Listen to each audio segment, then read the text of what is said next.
Buenas noches.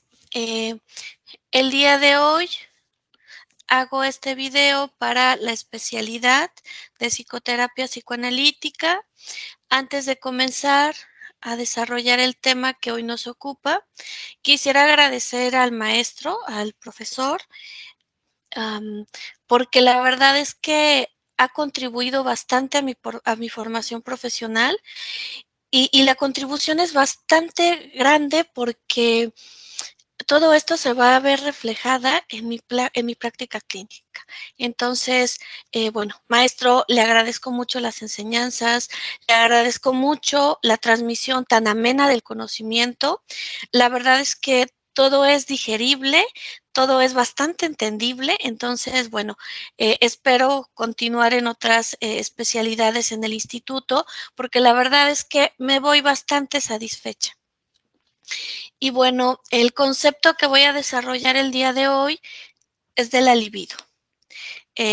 Los 10 minutos que duran mi video, voy a ir hablando acerca de la libido. Bueno, la libido es la energía psíquica o energía funcional. En realidad es la energía de las pulsiones o instintos. Que dirige o va a dirigir toda forma de conducta. Vamos a ver cómo a partir de la libido se va a dar el narcisismo bueno y el narcisismo malo, por llamarlos de alguna forma. Entonces, la libido va a ser toda aquella energía que va a dirigir todo tipo de conductas. Y bueno, vamos a hablar de dos tipos de libido.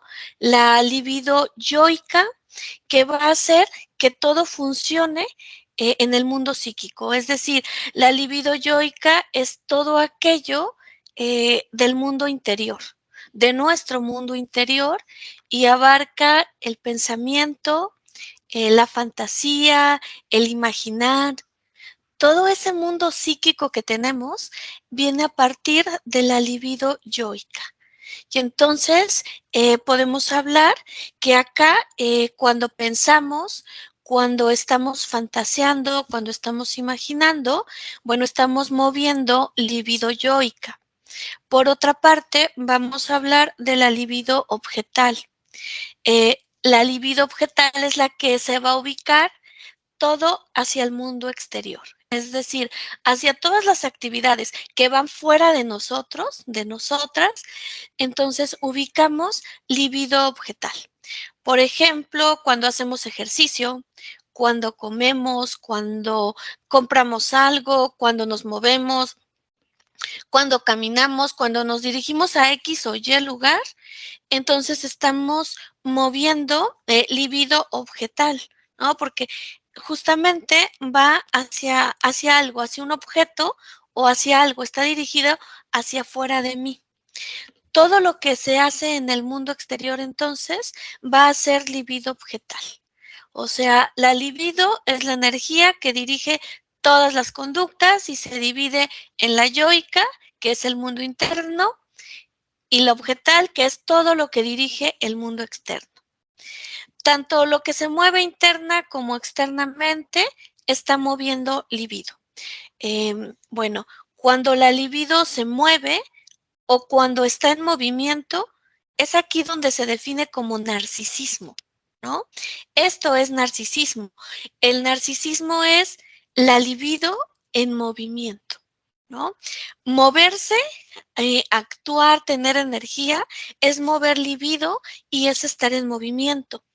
Y entonces, la pregunta que nos surge acá es, ¿y para qué uno se mueve? ¿Para qué va a utilizar su narcisismo? ¿Por qué me movería? ¿Por qué nos moveríamos en realidad? Bueno, pues la pregunta es bastante importante y la respuesta es fundamental. Para obtener placeres, pero placeres en el sentido amplio de la palabra, ¿no? O sea, todo aquello que satisfaga algo, ¿no? Entonces, la libido es la que me va a movilizar para obtener placeres, para obtener el éxito de algo. La libido, vista de esta manera para obtener placeres, tiene que ver con las pulsiones. En realidad, bueno, con la pulsión oral, anal, fálica, genital, escópica y de evocanto. Por medio de las pulsiones y por medio de sus acciones es que se va a buscar el placer. O sea, la pulsión y las acciones que nos va a llevar a hacer la pulsión es lo que va a buscar el placer. Cuando uno se mueve para obtener placer, se dice o se habla de que vamos a tener un buen narcisismo. Es decir, cuando todos nuestros movimientos llegan a un buen éxito, entonces obtenemos un buen narcisismo. Porque en este buen narcisismo vamos a encontrar el placer cotidiano. O sea, la motivación cotidiana para seguir la encontramos en un buen narcisismo. Se obtiene el éxito en aquello que decidamos o que queramos hacer. Pero, ¿qué pasa cuando uno tiene un mal narcisismo? Entonces, cuando hay un mal narcisismo, viene dolor, viene sufrimiento, frustración, fracaso, todo esto que incomoda al ser humano. Y justo acá es bien importante porque es donde aparece la psicopatología. En este punto es donde aparece la psicopatología. Cuando hablamos que encontramos a un paciente en la consulta con alguna psicopatología, estamos hablando de un mal narcisismo. Narcisismo tenemos todas y tenemos todos. En realidad, bueno, quiero aclarar que narcisismo lo estamos usando desde el concepto psicoanalítico. Hay otras acepciones como en términos médicos y en términos psicológicos, pero acá lo vamos a usar estrictamente en el sentido de la palabra en cuanto al psicoanálisis. Entonces, tiene otros significados en medicina, tiene otros significados incluso en psicología, pero en psicoanálisis el narcisismo no es malo, ¿no? Acá el narcisismo es aquello que tenemos todas y todos. Entonces, hablamos de un buen narcisismo y hablamos que también hay un mal narcisismo. Justo el mal narcisismo es lo que nos va a llevar a consulta, es lo que nos va a llevar a terapia, a análisis, a psicoterapia. En cualquier momento que lleguemos, pero va a ser dado por un mal narcisismo. Entonces, cuando uno se mueve y tiene un buen narcisismo para obtener su placer, su éxito, bueno, las cosas están relativamente estables, pero también uno puede moverse queriendo obtener todo esto, todo este éxito y que resulte todo lo contrario. Y esto sirve para entender la psicopatología. El mal narcisismo nos ayuda a entender las psicopatologías que vemos dentro del consultorio, todo esto que vemos dentro del análisis y bueno, nos ayuda bastante al impacto de nuestras intervenciones.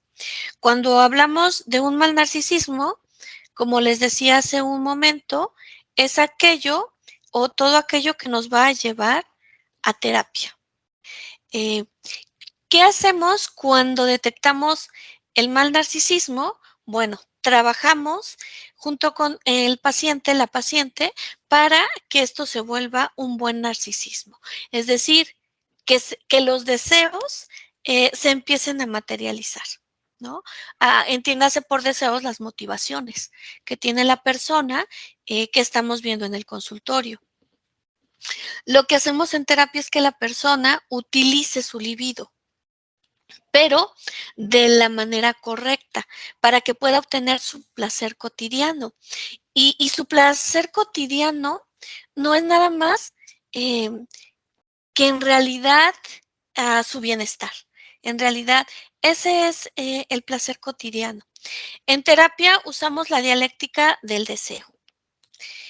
La dialéctica del deseo la vamos a concebir en 5 etapas, que es, viene la pulsión, después de la pulsión nos moviliza para desear, ¿no? O sea, una vez que tengo la pulsión, deseo, después de desear viene la fantasía, o sea, lo empiezo a hacer en la mente y posteriormente lo llevo al pensamiento y luego vamos a la acción, ¿no? Que es donde ya realizo. Esta es la dialéctica del deseo. Les voy a poner un ejemplo. En estas cinco etapas, la pulsión la vamos a ubicar como nos vamos a remitir a las que les hablé anteriormente, a la pulsión oral, ¿no? Pulsión oral. Hay un deseo. ¿Qué es el deseo? La comida. Lo llevo a la fantasía. ¿Qué deseo comer? ¿Qué deseo llevar a cabo para la comida? ¿Qué deseo comer? ¿No? ¿Qué pastas? ¿Qué mariscos? ¿Qué pizzas? ¿Qué hamburguesas? Bueno, empiezo a fantasear, o sea, me imagino el banquete más delicioso de acuerdo a lo que hay en mi fantasía. Y luego lo paso al pensamiento. En el pensamiento se da el principio de realidad, ¿no? En el pensamiento digo, bueno, ¿dónde voy a realizar todo esto? ¿Dónde encuentro, por ejemplo, esta pasta? Bueno, en el restaurante del centro. Luego voy y llego, y esta es la acción. Pero justo la fantasía se rige por el principio de placer. El principio de placer es lo que nos va a dar la fantasía. Por eso es tan motivante fantasear, porque justo ahí no tenemos límites. Pero va a haber algo muy importante. Cuando lo llevamos al pensamiento, el pensamiento no se rige por el principio de placer. El pensamiento se rige por el principio de realidad. Es decir, ¿dónde en términos reales puedo comerme esa pasta? Por eso pensar en muchas ocasiones duele, provoca dolor o provoca sufrimiento, justamente porque en la fantasía hay principio de placer y en el pensamiento hay principio de realidad. Bueno, en esta parte de la fantasía y el pensamiento se da lo que es la simbolización, porque bueno, son dos procesos simbólicos. Esto es lo que hay que revisar en terapia cuando hay un mal narcisismo. O sea, cuando encontramos una psicopatología con síntomas como todos estos problemas que mencionamos antes, bueno, quiero decir que uno de estos aspectos de la dialéctica del deseo justo cuando hay psicopatología, uno de estos aspectos están equivocados, haciendo referencia a la fantasía o al pensamiento. Cuando hay psicopatología, fantasía y pensamiento, hay algo que está equivocado y entonces es lo que reviso en terapia. Hay algo ahí que no está funcionando, vamos a corregirlo para que se vuelva a tener un buen narcisismo y se obtenga el placer y el éxito deseado. Es decir, como mencioné hace un momento, que todos los deseos se vuelvan reales, se materialicen. Entonces, eh, para cerrar ahora, el mal narcisismo es lo que nos va a llevar a terapia porque no pueden satisfacer sus deseos tal y como son. O sea, hay algo que no les está permitiendo satisfacer sus deseos como son, el mal narcisismo, la psicopatología. Entonces, justo en fantasía y pensamiento, hacemos revisión para llevarlo a un buen narcisismo. Bueno, esto es lo que voy a aportar acerca del término, acerca del concepto de la libido. Y bueno, me quiero despedir de usted, maestro, y nuevamente agradecerle el tiempo y agradecerle las enseñanzas. Espero volvernos a encontrar en otra especialidad. Bueno, que tenga excelente noche. Me despido. Hasta luego.